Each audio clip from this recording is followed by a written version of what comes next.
Olá, alunos do nono ano. Tudo bem com vocês? Tranquilos? Professor Alessandro, professor da disciplina de Geografia.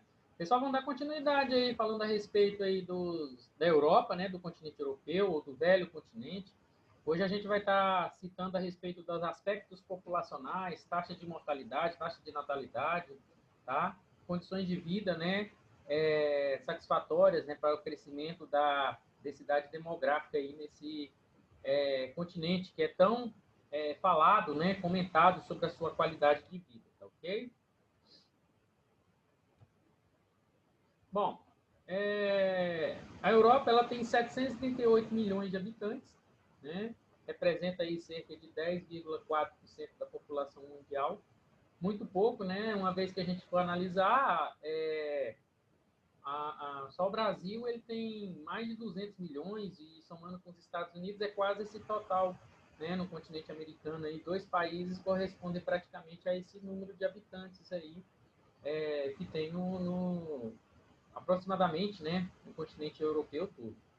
Sem contar que a gente pode levar em consideração que o continente europeu ele tem, né, países com pouca densidade demográfica, tá? Bom, o crescimento populacional na Europa ele é modesto, como a gente está citando aqui agora, né? Se comparado aos outros continentes, sobretudo considerando aí o período após a Segunda Guerra Mundial.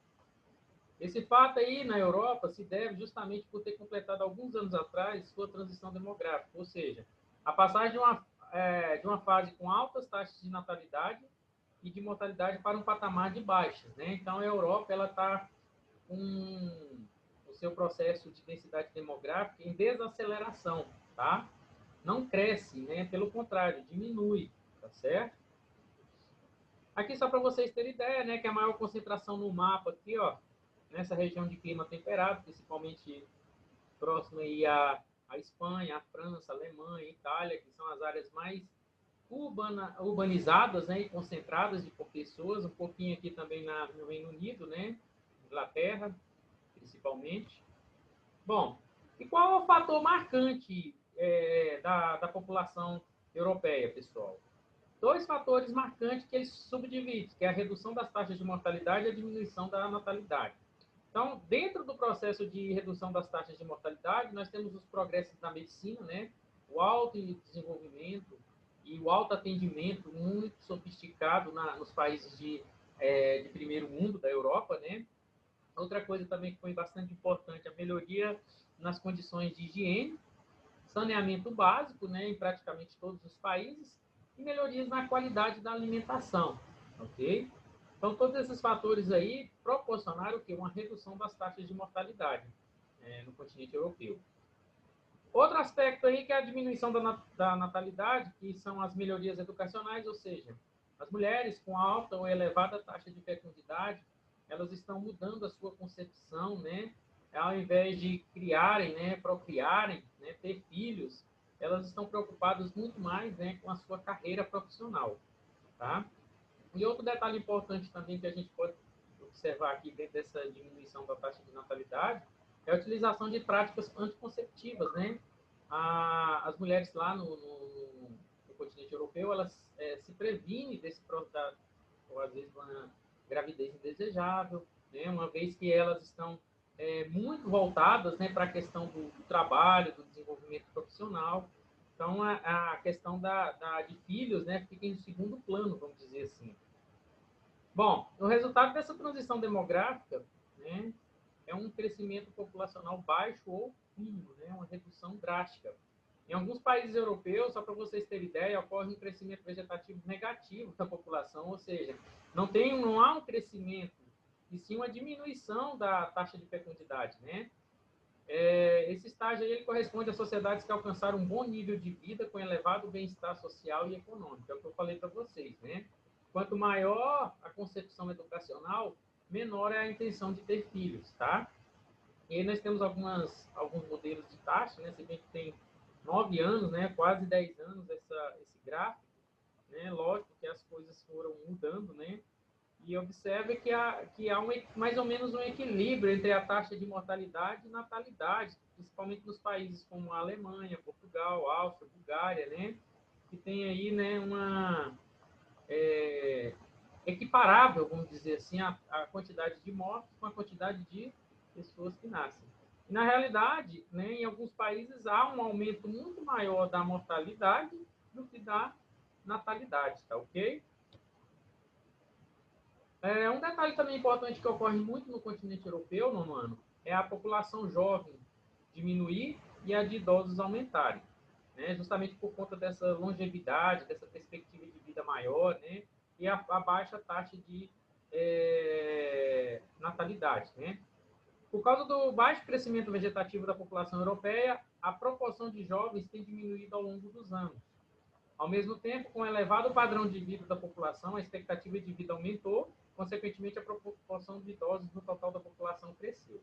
Esse processo ele é negativo porque, uma vez que a gente sabe que isso aí afeta diretamente a Previdência, né? Porque quem mantém os salários dessas pessoas que são idosas, que estão aposentados, são justamente a classe jovem, né? Que está trabalhando. E quando você tem um declínio desses jovens no trabalho, no mercado de trabalho, você vai ter um desequilíbrio na questão da previdência, né, de pagar aposentadorias para esses idosos, tá? Então, olha só, as taxas de crescimento são muito baixas, né, nos países, né, europeus, Lituânia, Bulgária, Itália, Alemanha, Albânia, Irlanda, né? Em decorrência aí desses altos índices, né,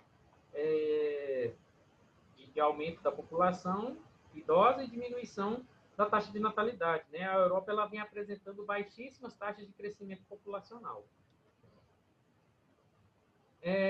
A falta de mão de obra e pesados encargos para o Estado, isso que a gente está acabando de falar, né, a respeito da Previdência. Diante do baixo crescimento natural da população e do aumento de idosos, se não houvesse fluxos migratórios para a Europa, ocorreria um colapso subeconômico no continente. Ou seja, o que está sustentando grande parte da previdência lá e do mercado de trabalho são os migrantes que vão para aquela região, né? São as pessoas que vão de outros países para habitarem a Europa. A população em idade ativa será insuficiente, os países não teriam condições de arcar com as aposentadorias e com as despesas de saúde. É o que a gente citou anteriormente, né? Desse modo, a Europa vive um dilema. Ao mesmo tempo que adota políticas de restrição à entrada de imigrantes, né, necessita também automaticamente deles. Okay? Então, ela vive esse drama, né? Bom, a Europa, diante desse cenário, né, negativo da natalidade, ela procura incentivar, né? Alguns países europeus têm estimulado a natalidade por meio da concessão de alguns benefícios. Na Alemanha, o governo estendeu o prazo de licença maternidade para 3 anos. Além disso, também há outros benefícios. Há bônus em dinheiro, vagas em berçários e creches, ampla assistência médica e redução dos impostos. Olha o tanto de benefício que os países europeus estão oferecendo, principalmente para que ocorra, né, o nascimento de pessoas, né?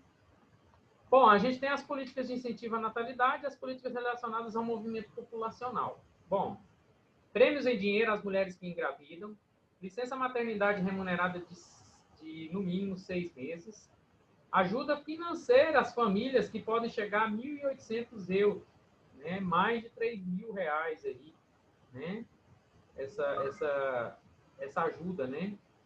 Um detalhe, em contrapartida, a gente tem uma elevação da contribuição dos trabalhadores na Previdência Social, aumento da idade mínima para aposentadoria e ampliação dos gastos públicos com hospitais e medicamentos. Só para vocês terem ideia, né, a Itália, por exemplo, ela gasta $1.500 por filho, ou seja, ela incentiva ao casal que tiver um filho, né, ganha $1.500 por mês, né? Se tiver mais, 3.000 e assim vai dobrando, né? A Espanha, $3.500, né? Então, os países, eles estão procurando todos os artifícios, né, para incentivar as pessoas a terem filhos.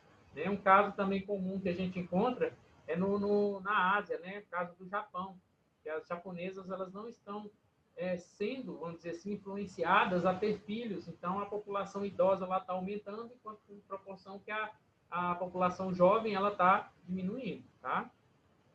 Bom, pessoal, era isso que eu tinha para falar para vocês a respeito da aula, né, sobre uma parte da população europeia. Obrigado a todos pela atenção e pela participação. Juntos somos mais fortes aí nesse período de pandemia, tá ok? Lembrando lembrando mais um detalhe a vocês, essa aula, assim como as demais, elas estão disponíveis no meu canal GeoCerrado. Sempre que vocês precisarem ou necessitarem dessa e das demais aulas, basta acessar o meu canal. Tá ok? Do mais, quero agradecer, um forte abraço e até a próxima.